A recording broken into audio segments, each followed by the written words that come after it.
قال رسول الله صلى الله عليه وسلم: من سبح في كل دبر صلاة 33 وحمد الله 33 وكبر الله 33 وقال تمام المئة: لا إله إلا الله وحده لا شريك له، له الملك وله الحمد وهو على كل شيء قدير، غفرت خطاياه وإن كانت مثل زبد البحر، متفق عليه। আল্লাহর নবী বিশ্ব নবী জনাবে মুহাম্মদ রাসূলুল্লাহ সাল্লাল্লাহু আলাইহি ওয়াসাল্লাম বলেন, যেই ব্যক্তি প্রত্যেক ফরজ সালাতের পরে 33 বার সুবহানাল্লাহ পড়বে, 33 বার আলহামদুলিল্লাহ পড়বে, 33 বার আল্লাহু আকবার পড়বে এবং শেষে একবার কালেমায়ে তাওহীদ লা ইলাহা ইল্লাল্লাহু ওয়াহদাহু লা শারীকা লাহু, লাহুল মুলকু ওয়া লাহুল হামদু হুয়া আলা কুল্লি শাইইন কাদির এটা পড়বে, গুফিরাত খাতায়াহু, তাহলে তার জীবনের সমস্ত পাপকে আল্লাহ তাআলা ক্ষমা করে দিবেন।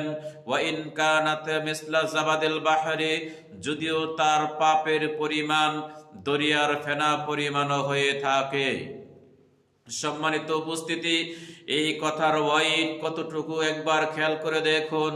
এই আমলটা করলে কিন্তু অনেক সময় লাগে না, মাত্র 3 মিনিট সময় হলেই যথেষ্ট। ফরজ সালাতের পরে আপনি যদি 33 বার সুবহানাল্লাহ বলেন, 33 বার আলহামদুলিল্লাহ বলেন, 33 বার আল্লাহু আকবার বলেন এবং একবার কালেমায়ে তাওহীদ লা ইলাহা ইল্লাল্লাহু ওয়াহদাহু লা শারীকা লাহু, লাহুল মুলকু ওয়া লাহুল হামদু ওয়া হুয়া আলা কুল্লি শাইইন কাদির, এই মোট হচ্ছে 100 বার। এই আমলটা যদি কেউ করে তাহলে তার জীবনে যদি দরিয়ার ফেনা পরিমাণও গুনাহ থাকে, সমুদ্রের বা দরিয়ার ফেনা কিন্তু গোনা যায় না। কোন মানুষের জীবনে যদি এরকম পাপও করে থাকে আর এই আমলটা যদি ওই ব্যক্তি করে, তাহলে আল্লাহ তাআলা দরিয়া সব ফেনা পরিমাণ পাপও তাকে ক্ষমা করে দেবেন। সুবহানাল্লাহ। সম্মানিত উপস্থিতি, বাংলাদেশের বেশিরভাগ মাযহাবী যে মসজিদগুলো রয়েছে, এই মসজিদগুলোতে সালাম ফেরানোর পর মুক্তাদি যারা রয়েছে তাদেরকে এই দোয়াগুলো পড়ার সুযোগ দেওয়া হয় না, তাদের হক নষ্ট করা হয়। ইমাম সাহেব বলে আল্লাহুম্মা আমিন বিহাক্কি লা ইলাহা ইল্লাল্লাহ, এইভাবে সে সালাম ফিরে তাৎক্ষণিকভাবে দোয়া শুরু করে দিল। মাসনুন যে দোয়াগুলো, এই দোয়াগুলো থেকে যারা মুক্তাদি মুসল্লি আছে তারা বঞ্চিত হলো।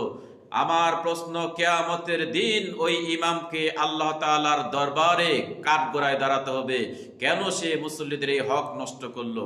আল্লাহ রাব্বুল আলামিন আমাদেরকে বোঝার তৌফিক দান করুন।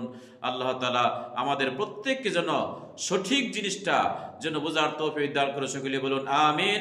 আসসালামু আলাইকুম ওয়া রাহমাতুল্লাহ।